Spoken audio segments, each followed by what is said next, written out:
أشهد أن لا إله إلا الله سے پکڑو نا تھا أن محمدا عبده ورسوله آمنت بالله وملائكته وبكتبه وبرسله وباليوم الآخر بالقدر خيره وشره من الله تعالى والبعث بعد الموت نہیں ہے کوئی عبادت کی لائق سوائے اللہ کے اور محمد صلی اللہ علیہ وسلم اللہ کے بندے اور اس کے رسول ہیں۔ ایمان لایا میں اللہ پر، اس کے فرشتوں پر، اس کی کتابوں پر، قیامت کے دن پر، شر اور خیر پر جو اللہ کی طرف سے ہیں، اور مرنے کے بعد اٹھائے جانے پر۔ معاف کر دے یا اللہ میرے وہ سبھی گناہ جو مجھ سے جان بوجھ کر یا انجانے میں ہوئے ہیں۔ معاف کر دے یا مالک میرے وہ سبھی گناہ جو مجھ سے جان بوجھ کر یا انجانے میں ہوئے ہیں۔ معاف کر دے یا رحیم میرے وہ سبھی گناہ چھوٹے اور بڑے جو مجھ سے جان بوجھ کر یا انجانے میں ہوئے ہیں۔ توبہ توبہ توبہ یا ایھا الذین آمنوا توبوا الی اللہ توبۃ نصوحا۔ دیکھیے بھیا، نماز 5 وقت کی مرید ہونے سے پہلے بھی فرض ہے اور مرید ہونے کے بعد بھی فرض ہے۔ ایک تو نماز پڑھیے 5 وقت، باقاعدہ کتابوں میں لکھا ہے کہ جب 10 سال کا بچہ ہو جائے تو اس کو مار کر نماز پڑھائی جانی چاہیے۔ سب سے افضل اگر کوئی عبادت ہے تو ہے نماز۔ اللہ کے قریب سب سے زیادہ پہنچنے والی اگر کوئی چیز ہے، پہنچانے والی، تو ہے نماز۔ نماز بندے کو مولا سے ملاتی ہے، نماز یار کا جلوہ دکھاتی ہے، نماز ذات الہی کی معرفت کراتی ہے، نماز صفات ربانی کا ادراک کراتی ہے، نماز purification of heart and mind ہے۔ نماز جو ہے وہ سارے راز کھول دیتی ہے۔ بغیر نماز کے انسان مومن کامل نہیں ہو سکتا۔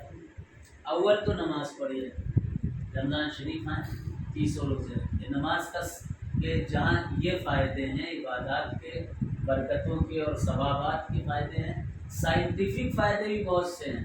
کمر میں اگر درد ہے آپ کے، ایسے نہیں پتہ چل رہا ہے، آپ جب رکوع کرو گے پتہ چل جائے گا، سمجھے؟ ایک طرح کی جو پریکٹس ڈیلی روٹین کی رہتی ہے جب 5 وقت کی نمازوں کی، تو اگر ہاتھ پیر میں کہیں کوئی تکلیف ہے نماز کے ذریعے معلوم ہو جاتی ہے۔ پہلی بات۔ دوسری چیز، ابھی کورونا اتنا چلتا رہا، ہم گجرات سب کہیں گھوم کر کے آ گئے، جہاں مریض تھے کورونا کے اس گھر میں بھی رہ کے آ گئے، کچھ نہیں ہوا۔ کیوں؟ کیونکہ 5 ٹائم ہم وضو کرتے ہیں، 5 ٹائم میں 15 مرتبہ آدمی ناک میں پانی ڈالتا ہے، منہ میں پانی ڈالتا ہے، ہاتھ صاف کرتا ہے، پیر صاف کرتا ہے۔ تو جو بھی جرمز ہوتے ہیں فضاؤں میں، وہ ناک کے ذریعے گھس نہیں پاتے ہیں، منہ کے ذریعے گھس نہیں پاتے، ہاتھ میں چپک کے رہ نہیں پاتے ہیں۔ تو وضو کے وسیلے سے انسان جو ہے وہ مرضوں سے بھی بچتا ہے، محفوظ رہتا ہے۔ یہ بھی جو ہے وہ نماز کا ہی فائدہ ہے، ٹھیک ہے؟ نماز رمضان شریف آئے گا تو رمضان شریف کے روزے رکھیے، اللہ مال و دولت دے تو حج کیجیے، زکوٰۃ ادا کیجیے، لا الہ الا اللہ محمد رسول اللہ پڑھتے رہیے۔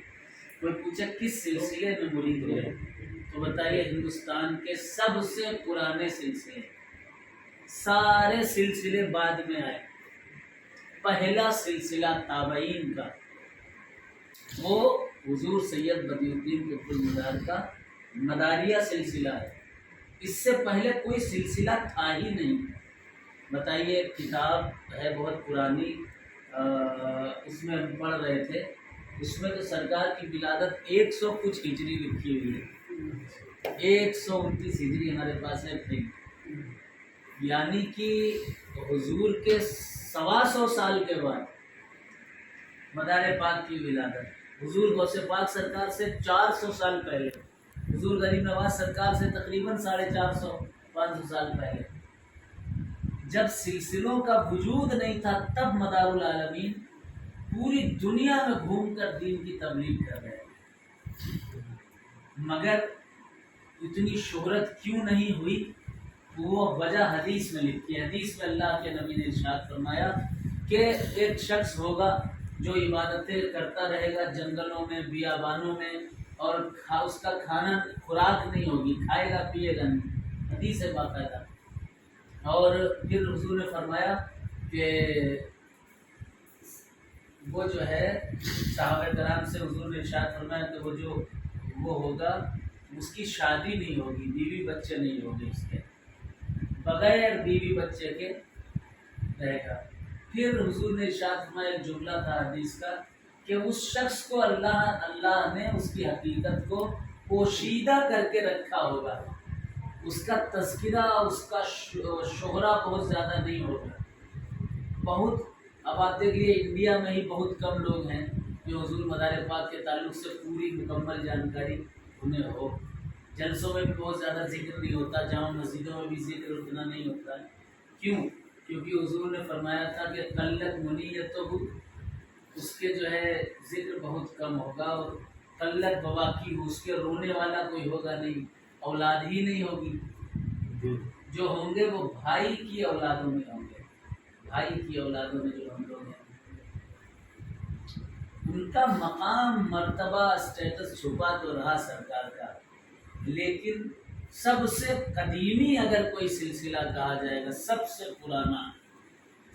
پرانا تو وہ مدار پاک کا سلسلہ ہے، جس میں آپ لوگ بیعت ہوئے، اور فخر کی بات ہے یہی واحد وہ سلسلہ ہے کہ صرف 8 واسطوں 10 واسطوں کے بعد، 10 باپ داداؤں کے بعد رسول اللہ صلی اللہ علیہ وسلم تک جس کے خون کی نسبت پہنچ جاتی ہے۔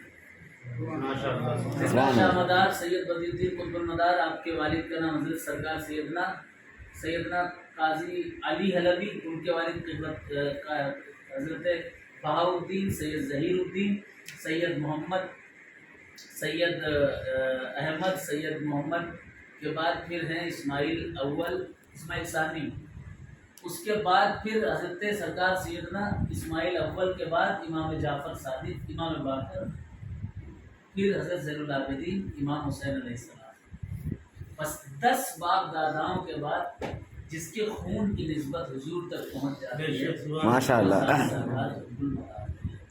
اور صرف 4 پیروں کے بعد جس کی نسبت، روحانی نسبت، وہ رسول پاک صلی اللہ علیہ وسلم تک پہنچ جاتی ہے، وہ بھی ذات زندہ شاہ مدار کی ہے۔ مدار پاک کے پیر کا نام ہے حضرت بازی بستامی، ان کے پیر حبیب اجمی، ان کے پیر حسن بصری، ان کے پیر مولا علی، ان کے پیر محمد رسول اللہ صلی اللہ علیہ وسلم۔ ماشاء اللہ، اتنا قریب سلسلہ وہی نہیں ہے۔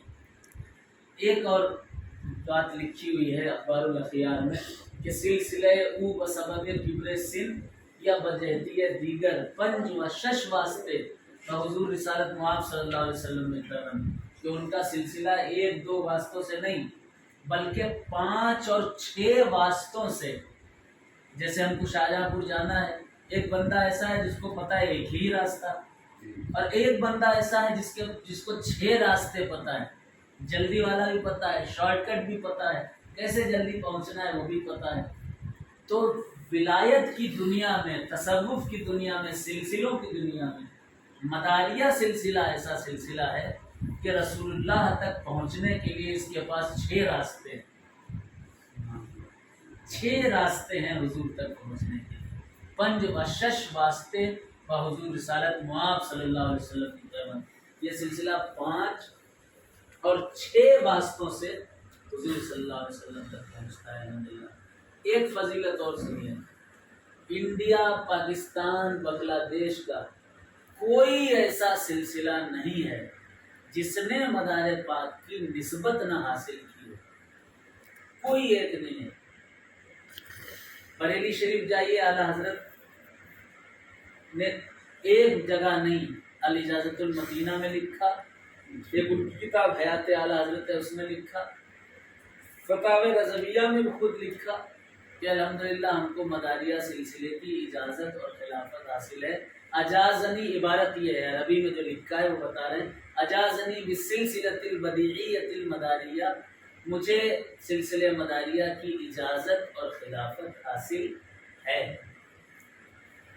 کچوچا چلے جائیں، کتاب ہے لطائف اشرفی، مخدوم پاک نے لکھا ہے، آپ لوگ سنتے رہتے ہوں گے جی بالکل۔ جو کچھ بھی کہنے کا مقصد یہ کہ کوئی سلسلہ ایسا نہیں ہے کہ جس کو سرکار کی نسبت حاصل نہ ہوئی ہو۔ کیوں؟ کیونکہ یہی ایک سلسلہ ہے جس کے پاس اویسیہ نسبت ہے۔ ایک شخص آیا، کہا حضور شجرہ بتا دیجئے، مرید تو ہو گئے ہم۔ تو مدار پاک نے کہا اکتب اسمک، اپنا نام لکھ، ثم اسمی، پھر میرا نام لکھ، ثم اسم رسول اللہ، پھر حضور کا نام لکھ دو۔ ہاں ہاں ماشاء اللہ ماشاء اللہ۔ وہ حیرت میں ہو گیا کہ ارے یہ کیسے، یہ ایسا بھی کوئی شجرہ ہوتا؟ بھائی آپ کے پیر، پھر ان کے پیر، پھر ان کے پیر کا نہیں، بس اپنا، میرا اور حضور کا۔ یہ کیا ہے؟ اس کو کہتے ہیں اویسیہ نسبت۔ اہل تصوف نے لکھا ہے کہ ہندوستان میں قطب المدار اویسی ہوئے ہیں، سیدنا ولی اللہ شاہ مدار وہ اویسی ہوئے ہیں۔ ڈائریکٹ حضور سے فیض پانے والی اگر کوئی ذات ہے وہ ذات سید ولی الدین قطب المدار۔ ٹھیک، یہ سن لیا آپ نے۔ ایک اور تصوف کی کتاب ہے، نام ہے موسوعۃ کشاف اصطلاحات العلوم والفنون فی غارت الہندیہ۔ اس کتاب میں لکھا ہے کہ جو مقام قطب المدار پر فائز ہوتا ہے وہ اللہ تعالی سے، حضور کے وسیلے سے اللہ سے ڈائریکٹ فیض حاصل کرتا ہے اور بندوں کو پہنچاتا ہے۔ تو اگر کوئی پوچھے آپ سے کہ کس سلسلے میں ہیں، بتائیے کہ ہم سب سے قدیمی، سب سے پرانے اور سب سے قدیمی سلسلے سے بیعت ہے جو مداریہ سلسلہ ہے۔ ٹھیک ہے، ٹھیک، ماشاء اللہ۔ کوئی پیر کا نام پوچھے، بتائیے مفتی سید شجر علی مداری،